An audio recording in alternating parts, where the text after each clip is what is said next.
Principal Chhatrapal Singh और जिला शिक्षा अधिकारी की बातों में विरोधाभास है। इससे प्रतीत हो रहा है कि दाल में कुछ काला है, कोई मोटा घपला हुआ है।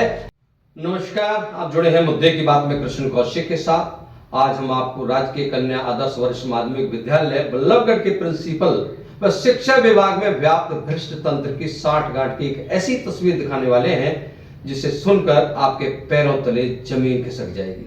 हमने पिछले दिनों आपको एक खबर दिखाई थी कि किस प्रकार राजकीय कन्या आदर्श वरिष्ठ माध्यमिक विद्यालय बल्लभगढ़ के प्रिंसिपल विद्यालय में पढ़ने वाली 12वीं कक्षा की 609 छात्राओं की बोर्ड एग्जाम फीस को लेकर अपनी जेब में रखकर अपनी ड्यूटी से गैर हाजिर चल रहे हैं। बहरहाल मुद्दा मीडिया में उठा और मीडिया में उठने के बाद और उसके अलावा शिक्षा विभाग द्वारा पुलिस में दी गई शिकायत के बाद प्रिंसिपल के रिश्तेदारों ने 1000 रुपए प्रति छात्र जुर्माना के साथ 10,66,000 रुपए जमा कराए। तब कहीं जाकर अधिकतम जुर्माने की अंतिम तिथि को विद्यालय में पढ़ने वाली इन 609 छात्राओं की बोर्ड एग्जाम फीस जमा हो सकी थी। जैसा कि हमने आपको बताया कि प्रिंसिपल छत्रपाल सिंह अपनी ड्यूटी से गैर हाजिर चल रहे थे, तो ऐसे में मीडिया के सामने उनका पक्ष नहीं आ सका था कि आखिरकार उन्होंने ऐसा किया क्यों। 16 दिसंबर से प्रिंसिपल ने अपनी ड्यूटी पर आना शुरू कर दिया था। हमें 18 दिसंबर को उसकी जानकारी मिली तो हम प्रिंसिपल छत्रपाल सिंह के पक्ष लेने के लिए उनके कार्यालय में पहुंचे। उनका पक्ष अपने कैमरे में रिकॉर्ड किया। इस बीच हमें वायरल फीवर हो गया था, जिसके चलते हम आपको उनका पक्ष तुरंत नहीं सुनवा सके, तुरंत नहीं दिखा पाए। लेकिन अब हम आपको उनका पक्ष सुनवा रहे हैं, तो आप सुनिए प्रिंसिपल साहब ने अपने पक्ष में क्या कहा। प्रिंसिपल साहब, क्या वजह रही जो 12वीं कक्षा की बच्चियां आपके स्कूल में पढ़ती हैं, 609 छात्राएं, और उनकी फीस आप टाइमली जमा बोर्ड एग्जाम फीस नहीं कर पाए ड्यू डेट पे, क्या वजह रही उसकी? एक वजह तो ये थी कि तो 25 तारीख तक 25 नवंबर तक स्कूल की छुट्टियां थी जी। 25 से 29 तक मैं चला गया था ट्रेनिंग पर डायरेक्ट जनवरी जी। 3-4 दिन मिले थे और कुछ महीने अक्टूबर में हमारी इनरोलमेंट फीस जाती 9th क्लास की, तो उसमें मेरे से 2,53,000 रुपये ऐसे जमा हो गए थे बोर्ड में। तो बोर्ड ने हमें एश्योर किया हुआ था ये आपके लिए जो गई हमारी एक्स्ट्रा फीस ये वापस आ जाएगी। ये तो उसके रेट में था। और जो लास्ट डेट थी उस दिन को टेक्निकल फॉल्ट ऐसा हुआ कि जिसको मैंने कैफ़े वाले को पैसे दे रखे थे वो जमा नहीं कर पाया था, तो उसके बाद लेट फीस लगी जानी थी। तो मैंने तो फिर अपनी जेब से मैंने स्टाफ को बोल दिया था, मैंने भाई वो लेट वो रह गई है, अब लेट फीस तो चली गई और विद लेट फीस मैं इसको जमा कर दूँगा। ये 9 तारीख को फिर मैं छुट्टी पे था, उसकी मैंने मेल कर दी थी डीओ साहब को मेल के माध्यम से। मेल तो आप मेरे से देख भी सकते हैं जी, और चाहें तो उसका सबूत भी ले जा सकते हैं मेरे से जी। 10 तारीख को फिर मैंने छुट्टी के लिए मेल किया था कि भाई मेरी तबीयत ख़राब है और मैं थोड़ा आने में असमर्थ हूँ स्कूल में। तो मैंने 11 तारीख को फिर मैं SSB फरीदाबाद में उसको दिखाने के लिए गया डॉक्टर को। उसके मेरे पास सबूत हैं, डॉक्टर के पास गया था, मैं सब थी। आज मेरा स्वास्थ्य बहुत अच्छा नहीं है वैसे, बाकी मैं कोशिश करता हूँ कि मैं स्कूल में आता रहूँ। तो ये ना आने की वजह थी और मैंने पूरे पैसे 6,08,000 पेनल्टी बड़ी थी बोर्ड की, उस समय मैंने बच्चों की फीस बोर्ड में जमा कर दी है और ये 12 तारीख को ही जमा हो गई है। ये बात ठीक है प्रिंसिपल साहब, वो टाइम निकल गया। हाँ, जो व्यवस्था आपने बाद में की, क्योंकि वो पेनल्टी 6 लाख जो जमा हाँ, की वो आपने जमा की, हाँ, कि वो आपकी जेब से गया। तो ये व्यवस्था आप पहले भी कर सकते थे, भले ही आप ट्रेनिंग पे थे, क्योंकि बच्चों के फ्यूचर की बात मैंने तो एक्चुअली मेरे से ये काम आता नहीं है टेक्निकल काम, और ये तो मैंने किसी कैफ़े वाले को दिए थे और वो कह रहा था इसमें आज सर्वर नहीं चला, इस वजह से मेरी से रह गई है। अब हमारा उससे भी काफ़ी हंगामा हो इस बात। कैफ़े वाले क्या नाम है? ये इधर है, यहाँ होटल से ही है वो। अच्छा, यहीं फरीदाबाद में काम करता है? होटल काम करता है। अच्छा, होटल काम करता है कैफ़े वाला। मेरा जानकार था वो, रुकमू उसका रिश्तेदार था।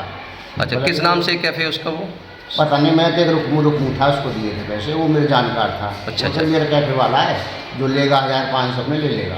ठीक है।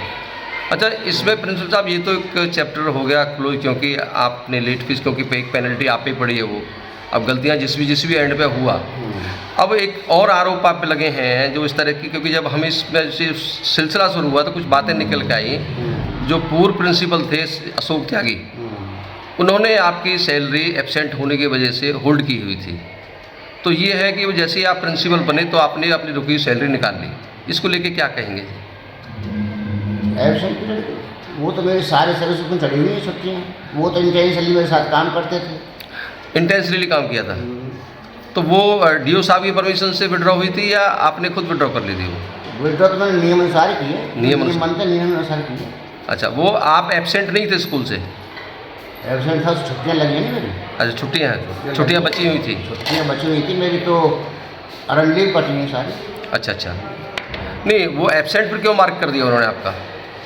एब्सेंट के मैं तो आपको जब रिकॉर्ड देखेंगे, मैंने RTI के माध्यम से सारी बातें RTI के माध्यम से मांगी हैं। जब मैं स्कूल में भी हूँ तब भी मुझे साइन ऑफ इंटरवेंशन किया गया था, आज भी लगवाई गई थी। मैं जब यहाँ हूँ, आप देखेंगे बड़ा अजीब आपको सामने आएगा उस समय। मतलब आपको जैसे मैं मान लीजिए 31 हमारी 1 जून से छुट्टियाँ होनी थी, मैं 31 मई को स्कूल में हाजिर हुआ हूँ, 31 मई को स्कूल में हाजिर हुआ हूँ मान लीजिए।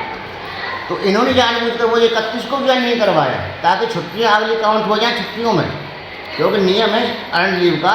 यदि बीच अर्न लीव का आदमी चल रहा है, बीच में छुट्टी और हमें लेनी पड़ेगी या छुट्टी पड़ गई, तो वो भी अर्न लीव में ही काउंट। मतलब उन्होंने बदनीयती के तहत काम किया आपके मेरे साथ। अच्छा, एक आरोप और है, जो CCWF फंड है स्कूल का, उसमें अब कोई 1 करोड़ कहता है, कोई 1.5 करोड़ कहता है, कोई 2 करोड़ कहता है। ऑडिट का मामला है। नहीं, मेरा सवाल ये है कि वो पैसा आपने खर्च कर दिया। खर्च किया तो रिकॉर्ड मिलेंगे आपको सब। अच्छा, वो रिकॉर्ड आपके पास में या DO ऑफिस में? ऑफिस ले गया था वो, जैसे ही वहाँ से मेरे पास सारे कागजात आ जाएंगे आपको दिखा सकते हैं। अच्छा, ये जिला शिक्षा अधिकारी कस्टडी में है डॉक्यूमेंट्स? तो वो किस लिए ले गए यहाँ से जी इनको? वो ऐसा था कि वो अधिकारी हैं, सरकारी विजिट पे थे यहाँ पर, तो जैसे जो उन्होंने मांगा मैं ले जाऊँगी, आप ले जाओ। तो जिला शिक्षा अधिकारी को रिसीविंग देख गए आपको, यहाँ से रिकॉर्ड ले जा रहे हैं? उसे विड्रॉ ले गए, चढ़वा के ले गए, क्योंकि वो मना कर रहे हैं। मैं आपको बताऊँ, उसमें जब आप देखेंगे, आप उनकी रिसीविंग ला दीजिए मुझे, यहाँ से मैं लाया हूँ। वो मना कर रहे हैं कि मेरे पास कोई रिकॉर्ड नहीं, मेरे संज्ञान में ये मामला नहीं है, वो ये बात कह रहे हैं। नहीं, वो ले गए थे और उसमें मेरी बात ही उनसे, बोला ये आप लोग आ जाएंगे आपके पास में, वो आ जाएंगे मेरे पास शुक्रवार तक आ जाएंगे। सितंबर महीने में आए थे, सितंबर गया 12/9 को आए, 12 सितंबर को आए वो, 12/9 को आए। तो सितंबर गया, अक्टूबर गया, नवंबर गया, अब दिसंबर चल रहा है, यानी कि 4 महीने तक उन्होंने रिकॉर्ड को अपने पास रखा हुआ है। नहीं, अभी नोटिस आया, उसमें उसका जिक्र भी नहीं किया, वो आप देख सकते हैं जी।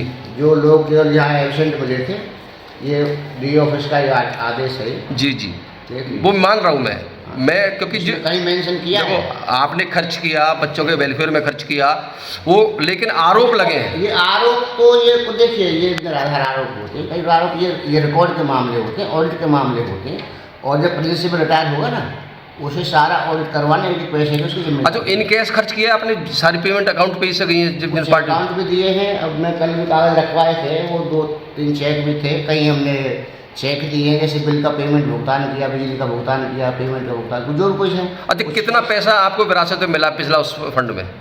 उसमें 1/22 के आस 1 करोड़ 22 लाख। तो अब कितना बकाया है उसमें? अब ये मैं बिना रिकॉर्ड देखे नहीं कर सकता, क्योंकि बिल्डिंग नहीं है, ये मेंटेनेंस यहाँ तो बहुत, सुनिए, बिल्डिंग बिल्कुल नहीं है। आप यहाँ काम देखिए, जो मैंने अभी काम करवाए, मैं आपको मुआयना करवाता हूँ। जी सर।